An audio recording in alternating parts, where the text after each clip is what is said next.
Junior, and every barber in this town will always remind you, keep your hands inside the arms of your chair. And I have a buddy that I've been cutting for over 20 years, daily. He has the discount. and I'm straight razoring him. I have a razor blade in my hand. Right. Okay? And when he sees the daylight of me not being close, he'll draw his hand out and he'll get on his phone. Well, he did that, and I literally straight razored his arm right here. And as we all know, I mean, blood went everywhere. That's the horror story. I looked at him without any care, and I said, "Why did you do that?" This is Small Business Celebration, where we introduce you to successful small business owners at their place of business so that you can learn something that you can use today to grow a strong and profitable business and get your next big breakthrough. Hey Josh, for Visioneer Nation, I need to look my best. I need to have a clean haircut, a trimmed beard. You could use a trim too. Yep, definitely. Where should we go? De La Cruz Barbershop? Oh, yeah, that'd work. Yeah. Welcome to another fantastic episode of Small Business Celebration. This week, we're going to be talking about can a subscription service save your business or finish it? We're also going to be talking about, okay, you've got a new tenant. They look perfect on paper until your gut screams, run! What to listen to your gut before you sign. And guide us this week is Chris De La Cruz Sr. and Chris De La Cruz Jr., the owners of De La Cruz Barbershop. Welcome to Small Business Celebration. Thank you. Thank you to have us, man. We're happy to be here. I'm Chris De La Cruz Sr., owner and barber at De La Cruz Barbershop. And I'm Chris De La Cruz Jr., the future of this barbershop. This is a wonderful story because you started cutting hair when you were how old? Probably around 13 years old as a hobby. Right. I love the art of it. I needed haircuts all the time. Mom and Dad didn't think that it was a necessity. Right. Every 2 weeks. So every 2 weeks. Every 2 weeks. Yeah. Gotta look sharp and trim and proper. You have to, because the 80s, in the 80s, you needed to look nice, back in junior high. And your parents said, no, son, not every 2 weeks. No, not when your dad has longer hair than your mom. And I wanted to look nice, that was the key years for me to, give good impressions and stuff, right. Especially for myself. Right. And I had a lot of friends, but, obviously you want attention from, the girls too, I guess. So I wanted to be a high and tight kind of guy. And so I kept bugging Mom, and she goes, well, you know what? I'll fix this. So she ended up taking me down to the local Walmart, and she bought me the cheapest clippers you can buy. And as a threat, which wasn't a threat to me, she goes, here, have at it. If you want a haircut, learn how to do it on your own. And that's exactly what I did. I learned to cut my own hair. When my friends got wind of it, it was like, hey man, cut mine, And hey, you're looking pretty good. I want that too. So it was a hobby at first, Right. It was a way for me to, learn something new. Didn't think that it was going to take me anywhere. What possessed you to get into the barbershop business? I knew that I can probably do something very, very, very good with this. Not everybody may think that with maybe a particular art that they may be interested in, right?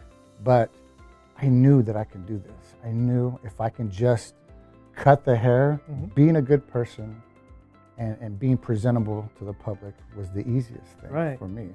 But the hardest is actually, learning the craft, but then in the future, it was actually the other way around. Really? Being a good person as you get older, right, and knowing your craft, you gotta combine them. It's got to be the same. You had to do something first. You had to get a regular job first before you could start the business. What'd you do? So I was in a Teamsters union. I drove a truck, a laundry truck. Okay. And it's a good job, really good job. Right. Had great insurance for the babies and for the wife and everything. And just like anything else, I had to do what I had to do. I was a father, I was a husband. How many kids do you have? 6 boys. Wow. Yeah, 6 boys. And that's what I had to go to work for every day. And it didn't matter what the hours were. Right. But I had to do it. There was no complaining, and things needed to be done. The hair cutting was always secondary, but I knew that I had to go to work for a paycheck every morning. And I left the haircutting for the weekend. So. You never gave it up. Never. I don't think there's been 1 week since I was 13, 14 years old that I have not cut hair. What was the tipping point that said, okay, I need to go leave my job because I'm cutting so much hair for people, this could be a thing? You know, getting older, I was in my early to mid 30s when I realized, you know what, like, my wife, she goes, and this was a good thing, you got to have somebody good on your side. Right. She goes, you know what, why do you want to do something at the end of your life that you love when you can do it right now? And Say that again. Why do something that you love to do at the end of your life when you can do it now? And to have somebody like that, or to have, you know, structured for somebody to say, you know what, I know you can do this. I know you can do this. How did it make you feel when you had the good, stable, safe, secure job and risk it all on a business where historically you got a 1 in 2 chance of making it? Well, it's scary. It's the fear of the unknown. Leaving a $100,000 a year job, with benefits, great benefits, and a retirement, right? To go off and do something without benefits and without a retirement, a lot of people wouldn't do that. Why did you? Well, because I knew that getting them in the chair wasn't the problem. Keeping them in the chair can't be the problem either. Right. I had to keep it, and if I put my best foot forward every single day and know that if I meet a stranger and they can potentially be my client / friends, they're never going to leave me. So with that gamble, maybe to others, was something that I was looking forward to doing, because I knew, but I didn't know what the end of the book was going to look like, but I knew that I had every page to write.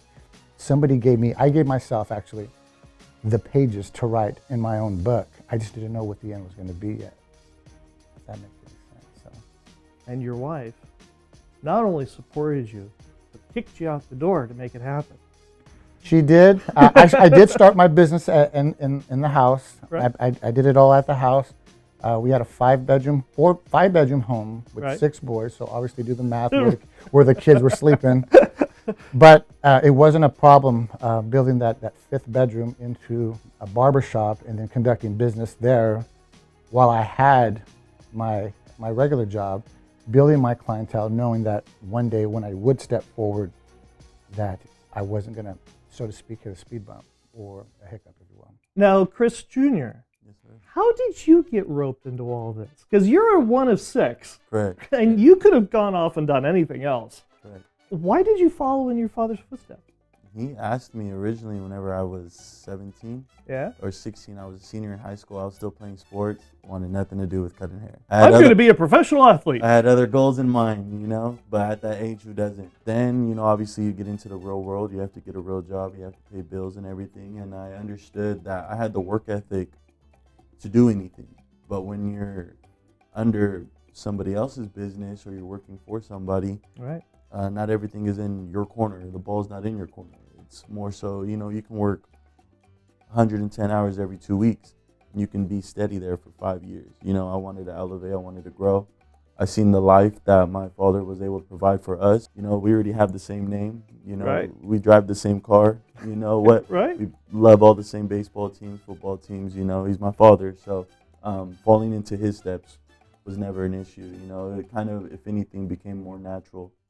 And if you're finding yourself way far away from this barbershop and having to drive clear across town just to get a haircut, might I suggest you buy a new house? Reach out to Mike Saba, a Zillow Premier Agent with Watson Realty, born and raised and never left Bakersfield. Give Mike Saba a call at 661-203-8406 or reach him at mikesaba1@icloud.com today. And Visioneers, if you've got a question, you've got a thought, something you'd like to learn about here on Small Business Celebration, reach out to us on LinkedIn, Facebook, and Instagram, and your question could appear just like Sean, who asks, can a subscription model truly breathe new life into a struggling legacy business, or is it a desperate gamble that will cut deep? I have clients that come in every 4 weeks, Mm-hmm. every 3 weeks, every 2 weeks, and the ones that come in once a week, I give them a discount. Okay. So my normal haircuts are $30. For the weekly guys, they're $20 every week without a tip. And I say that because they're my, they're my guys that I've had for 10, 15 years, Right. weekly. They never miss. They'll miss other things before they'll miss their weekly barber. And why do they come in weekly? Well, it's the type of person they are, just like me. I wanted my haircuts Like you were in junior high, right? Yeah, exactly. Every 2 weeks. But these guys, I'm a once a week guy before I started losing my hair, and I've always gotten haircuts. Right. It's one of them things where I've always my best foot forward. Always wanted to look good for myself, for the Right. public, and these guys are no different. But they understand that. Well, Chris is taking $10 off every week, just so he can get me in.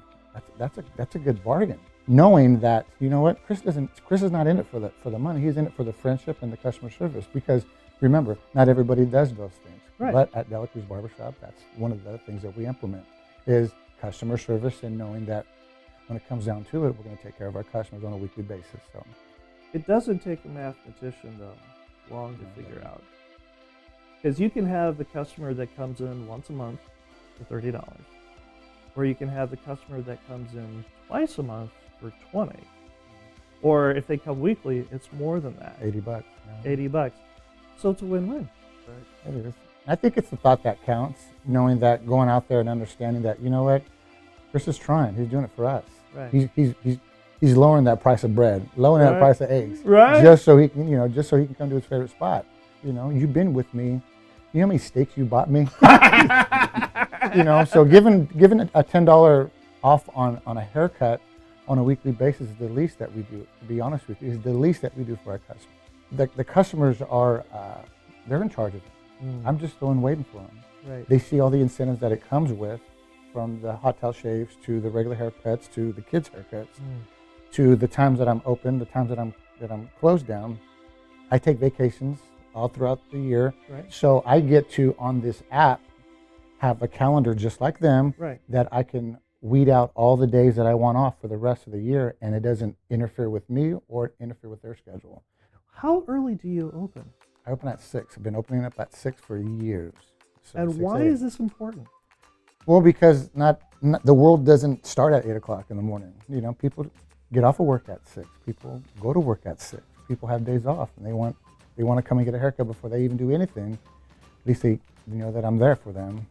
It's just one of them things where, if I'm going to get up, I want that worm. I want to be able to provide for my guys. It's not hard getting up getting up at 5 to get here at 6. Is not a bad thing. It's not hard for me, and for the working men, it's not hard for them either. So. And that brings us to the Visioneer Game. And the Visioneer Game is brought to you by Minimum Press of Bakersfield. Now, Visioneers, here we are in the month of January 2026, and it's folder season. Yes, this is the season where you need to take all those important tax records, put them in a folder. You've got a new business plan, new business concept, put it in a folder. First impressions happen fast. When your proposal hits the table, does it look like a winner? Upgrade your presentation with custom presentation folders from Minimum Press of Bakersfield. Right now, for the month of January 2026, get 250 custom folders and save over $200. Clean, professional, branded. The kind of details that makes clients say, yes, these people are the real deal.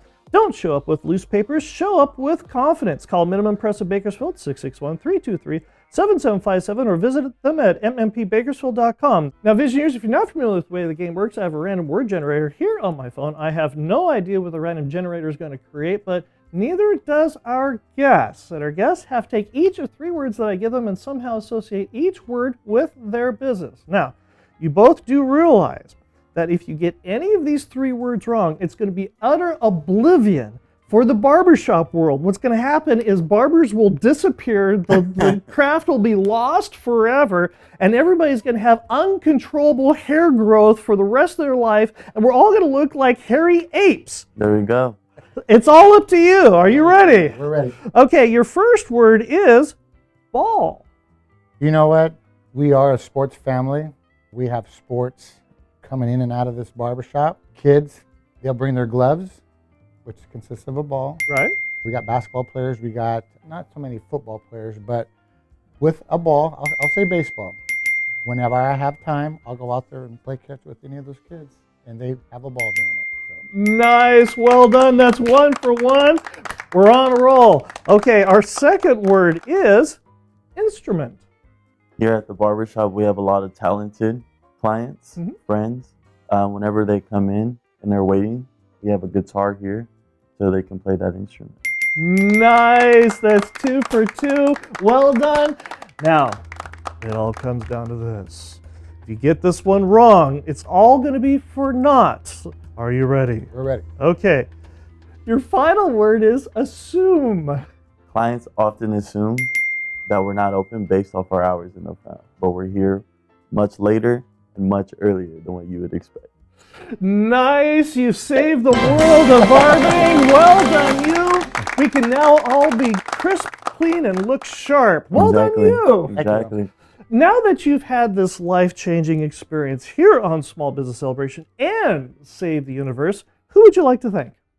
Me personally would love to thank Dr. Hugh Beatty for this introduction to you. Oh, thank you. Actually, one of my clients had referred him about me, right? And said, "Hey, you know what? You got to go to this guy." I don't know. Sure. You know, right? I don't know who. Right. Actually, to this day, I have no idea who referred him. Oh, wow. But he's a blessing when he comes in here. He knows his sports. He knows his knowledge. He's a great human being, and I consider him one of my customers for a very, very long time. So. He's always clean cut. Do you cut his hair like every week? He's a bi-weekly person, but I cut his hair to a point to where, hey, Chris, you know what? It's perfect. Every 2 weeks, every 14 days, on a Thursday at 3:30. I know my clients.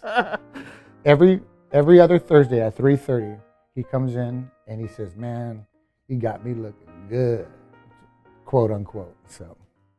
And that brings us to our second Visioneer question, which is also brought to you by Mike Saba, a Zillow Premier agent with Watson Realty, selling Bakersfield homes since 1992. Give Mike Saba a call at 661-203-8406 or reach him at mikesaba1@icloud.com today. Visioneer Cami asks, when you're evaluating a commercial tenant, how do you balance the hard data, financials, references, lease terms with your gut feeling, and what are the personal and professional alignment signals that tells you this is the right fit beyond the lease? As you grow your business, Chris, you had to do something with the profits. Yep, my business partner and I, we came together and we said, you know what, we want to be able to grow something, but know the people that we want to grow with.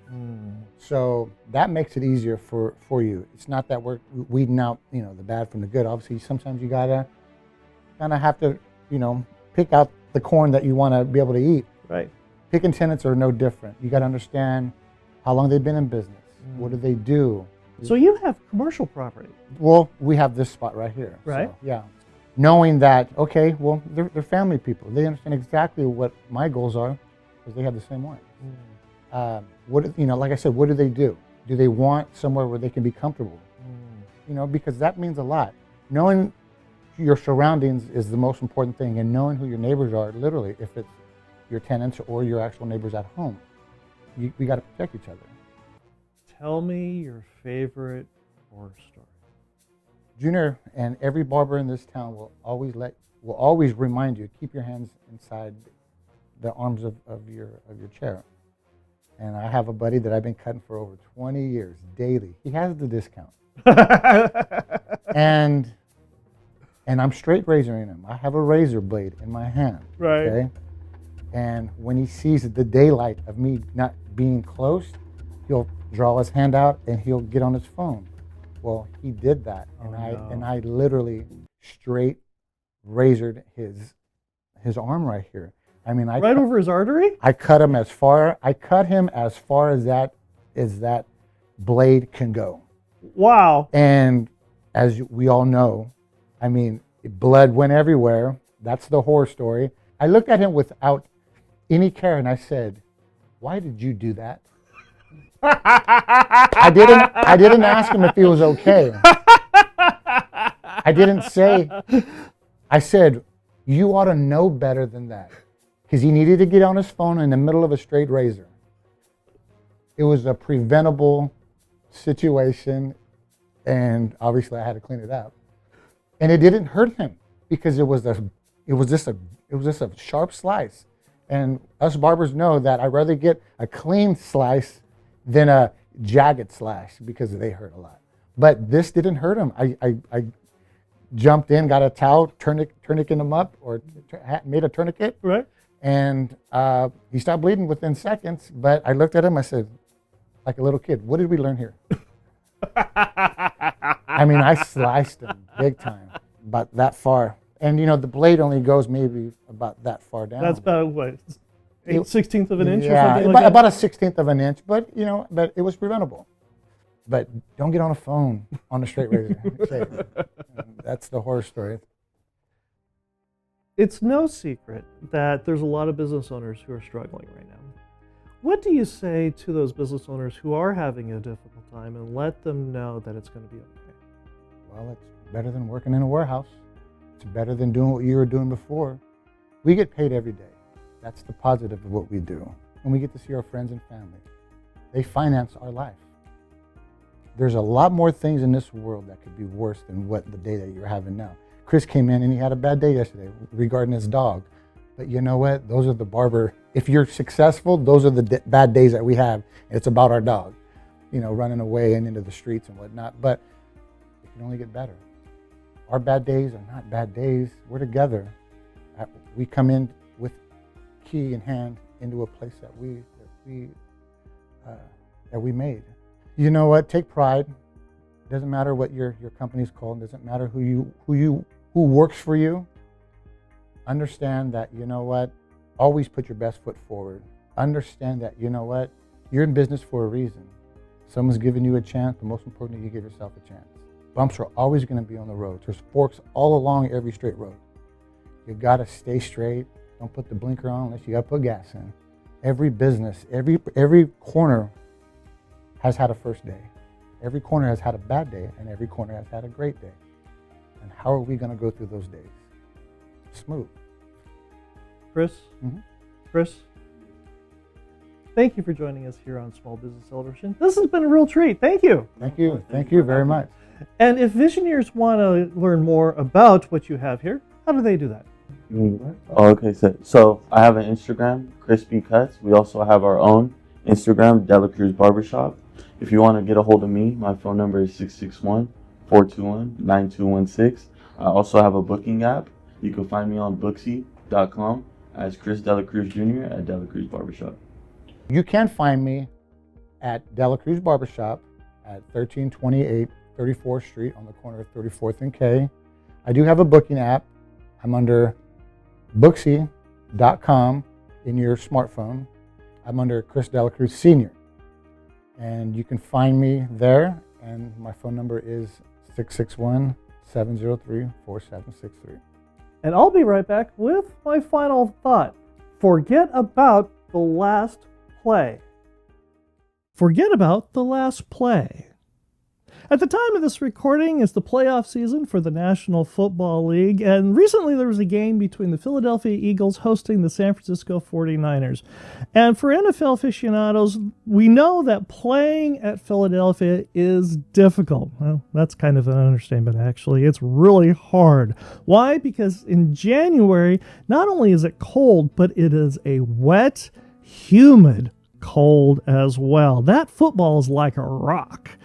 And by this time of year, both teams are pretty banged up. But this year, the San Francisco 49ers were really banged up. They were largely playing with their second and a lot of third-string players. In fact, the San Francisco 49ers, they only had 2 receivers that actually started the season, and one of them was really pretty banged up to begin with. And when the game started, it was no contest. The Philadelphia Eagles were definitely the more superior team. And it also doesn't help for the 49ers when their quarterback gives them the ball, also known as an interception. Yeah, that doesn't bode well. But the San Francisco 49ers, well, they were there to play, as the phrase goes. And they continued to just grind it out. And not only that, but when one of their receivers went out with an injured knee that ended his season, Yeah, it looked pretty grim. And to make matters worse, the 49ers quarterback, yeah, he gave the other team the ball again. Well, you would think that the Philadelphia Eagles would have won the game. They didn't. The San Francisco 49ers did. Why? Well, grit, determination, some would argue superior coaching, but also there was this philosophy because of the coaching, and that is forget about the last play. Why? Well, you put all of your work and your effort to do the best that you can on that play, and it doesn't matter how good or bad it goes, you immediately forget about it and you move on to the next play. Why is this important? Well, for a very simple reason. If you sit there and dwell on what could have happened or what would have happened or what should have happened, you get mired down and you get bogged down and you're not able to continue to perform to your best. So as you go through today and go through tomorrow and you seem to go through just a slog of difficulties and you go into these meetings knowing full well you're down to your second and third stringers and they're not doing real well either, remember this. Forget about the last play. Give your team the best chance to succeed this play and do your best to win. I hope you enjoyed our conversation this week here on Small Business Celebration, and I hope you learned something that you can use today to grow a strong and profitable business, and we'll see you next week when we celebrate another small business making a big breakthrough.